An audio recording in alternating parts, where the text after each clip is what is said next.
Hi, this is Doug at Woodspun Round again. Several things. What you see on here on the lathe is a half of a 2x4, a pine 2x4 that you can pick up at Home Depot, Lowe's, any lumber yard whatsoever. I've put it on here for a couple of reasons. One, I've been seeing a lot of folks turning some goblets, and sometimes they don't understand what I'm saying when I talk about goblets. I'm not arguing with them that they're doing it wrong. They're not doing it wrong, especially for them. They're doing it their way, which is fine. I do it my way. I just talking about it is all I'm doing. But also, there's a lot of discussion about pine being used for various projects, various turning projects. I wanted to do this tonight for two reasons. One, to show that it can be done, but also there's a group that I'm involved with that one of the things we talk about almost every week when we gather is turning with 2x4 material. Here you can see very clearly, this is the outside. This is an old 2x4. It's been laying around, a piece of one. It's got dirt all over the side here, markings. But there's where I cut it just a few moments ago. It has a knot there and a small knot there. There's part of this same knot here. If I come over here, there's a piece of it. Looks like that might be a piece of it, or maybe a limb inclusion there. That's what that is, a limb inclusion. Probably what that is. So anyway, we're going to turn this. Try to turn a small goblet. I don't think it'll be quite as long as this, but we'll see what we can come up with. So let's get going. Turning at 500. Actually, we're going to speed that up. Let's go up to 1,000 RPMs just to rough it.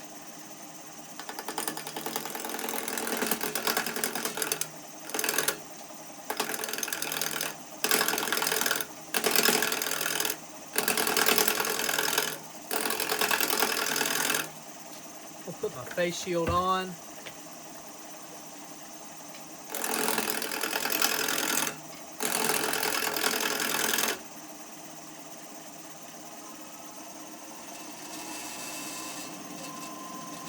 Speed it up just a bit.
Want to stop and see what's going on here. I think, yeah, I'm hitting that knot right there, and that's slowing me down a good bit. In fact, my tool is bumping over the top of that.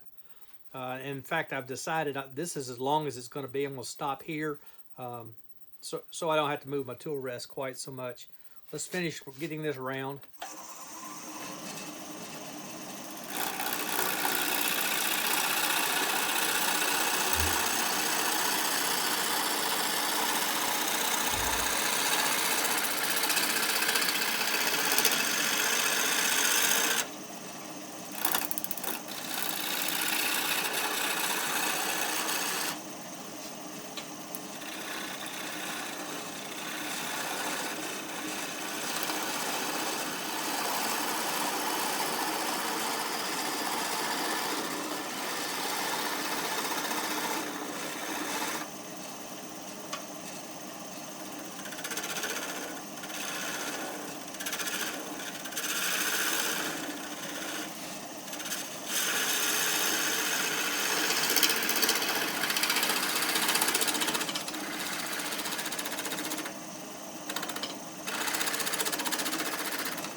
Heard that bumping right in there. That's that knot.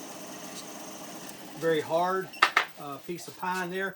I'm going to turn my back to you for just a moment and sharpen this gouge.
Sorry, that took a little longer than normal because I had it set up to sharpen my skew from the other day. But we're back at it here now. Let's start to define the cup for this goblet. Oop, that's not what we... Wrong switch. There we go.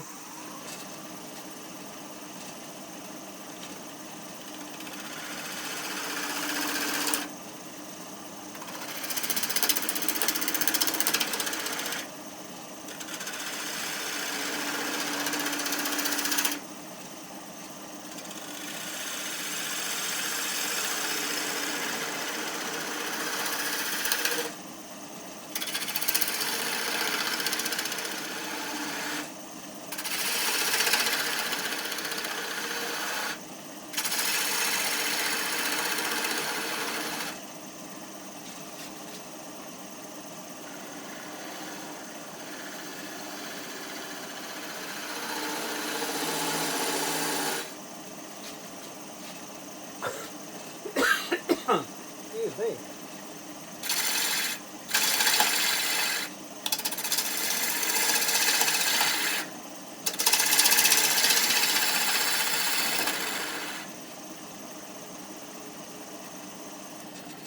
Boy, that bumped around. I'm not sure that's not going to... Yeah, we're going to be okay. We'll be okay.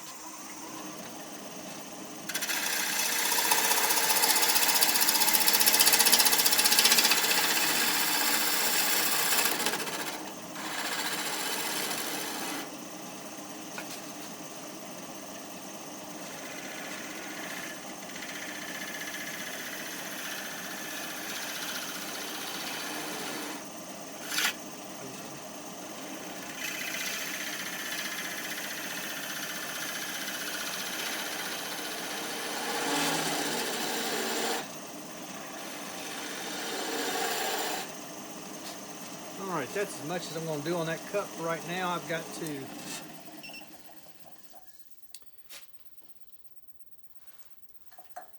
I do need to take care of a tenon down here and then part this off, get it in the tenon so that I can cut the inside of this cup. So I do have to move my tool rest. Let's get this just barely round so that we can put it in a chuck.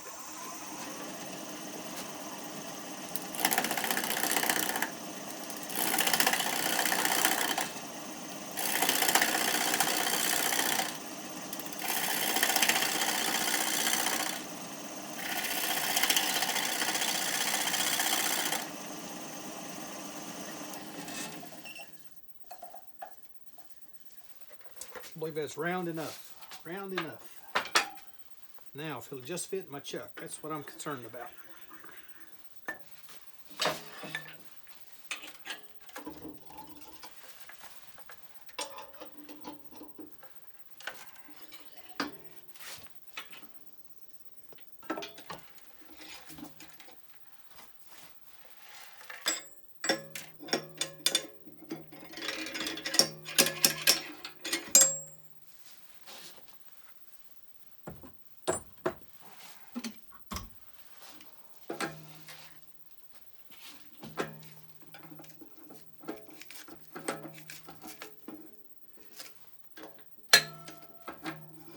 There we go.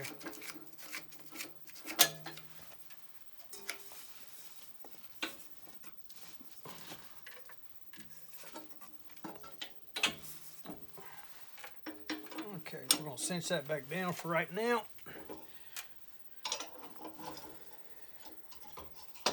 While that's still locked, let's take this sanding disc out. There we go.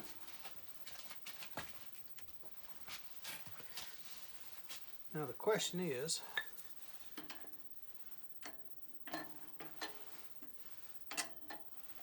this may be too small.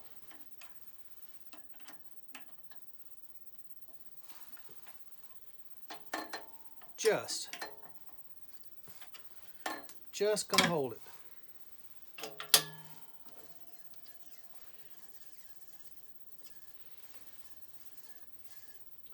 A little bit out of round, or out of, let's see if we can straighten that up.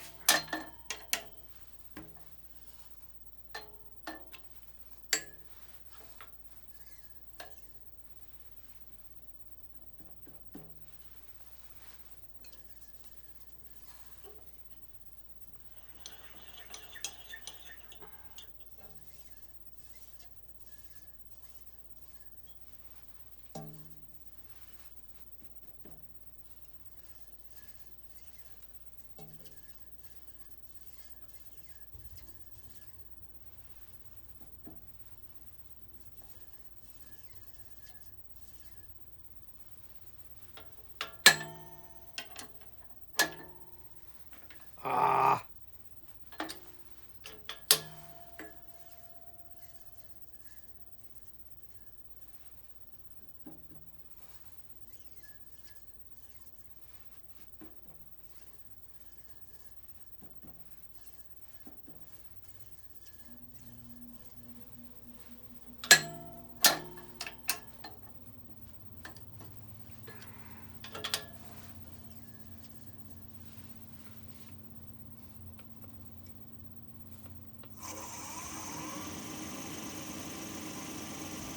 Not too bad. We're going to leave it there. We're going to work with that.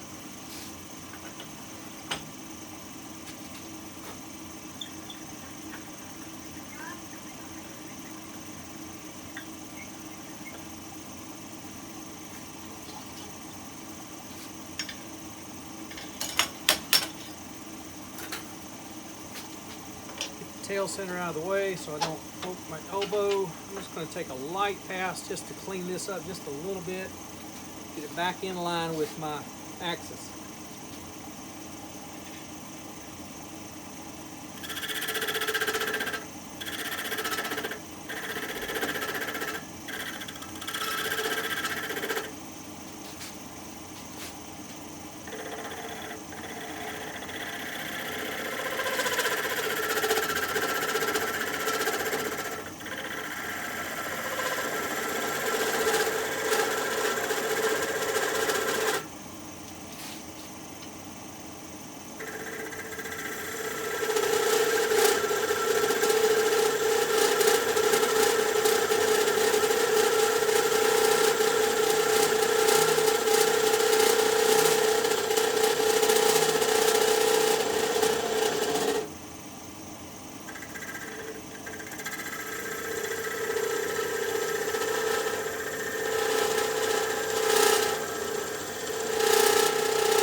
Just a very light pass there.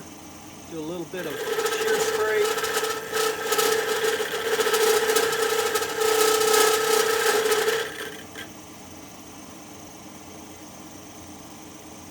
Now tighten that up. Everything's tight. Just double checking, make sure I'm not.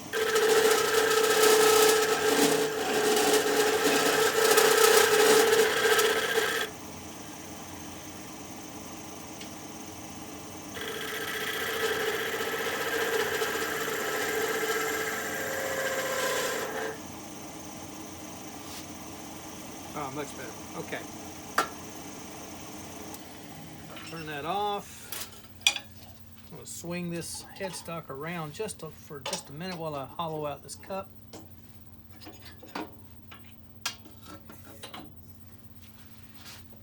Every once in a while somebody says, why do you keep turning your headstock and moving it around? Why don't you just leave it? Well, this is why. When it comes to hollowing things, it's much easier because I do have this headstock that rotates. I can rotate it around and I don't have to lay out over the end of the bed. Here we go. Let me just double check.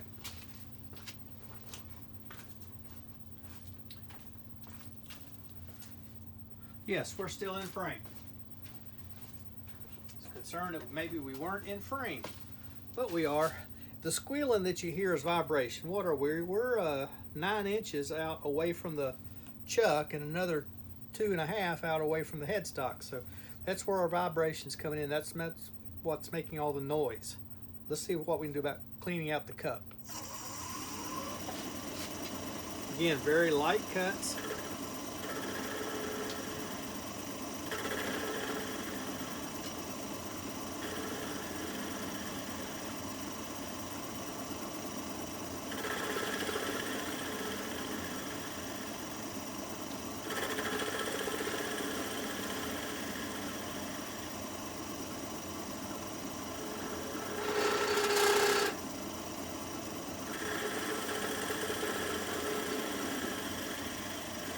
Really odd. Normally because I'm turning in grain, normally the rule of thumb is I should be going from center out. But for whatever reason, right now this is cutting much, much better than the outside in. As long as I take small, light cuts.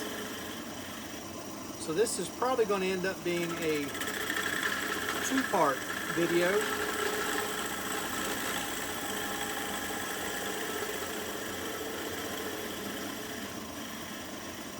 Maybe the cup will be part 1, stem and the base be part 2. Then again, this is starting to cut better and better every cut I make.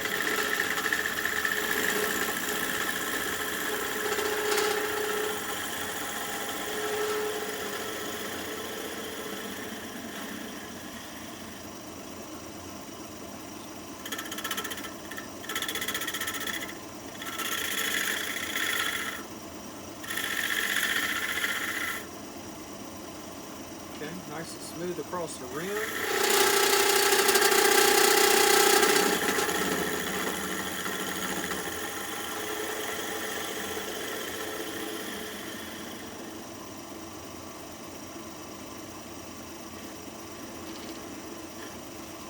Don't want to put too much pressure on it at all because I've got a lot of strength and leverage out here on the end.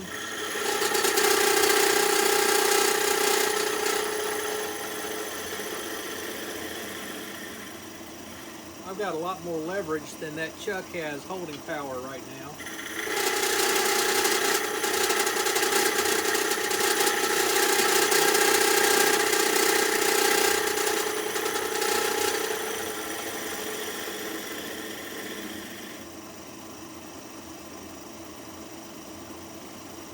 May have to take this tailstock completely off.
Do, do, do, do, do, do, do. Just a quick sand on this part before we go any further.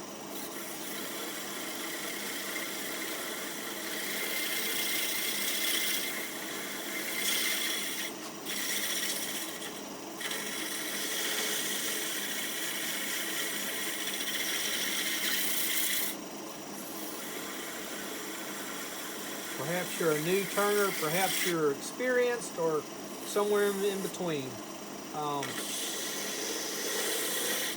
Discussion was had the other night between myself and a couple others about practicing. But there are some things we can do to help ourselves be a better turner, some things that we do just every day. I've kind of decided there are going to be a couple of things I'm going to do every day. I don't think I'm going to turn a goblet every day. But I do think there's a little small piece or two, a thing or two that I can make in just a few minutes. It both wake my muscles up, get my eyes adjusted. This light in this shop is different from anywhere else in our house. Not saying that's good.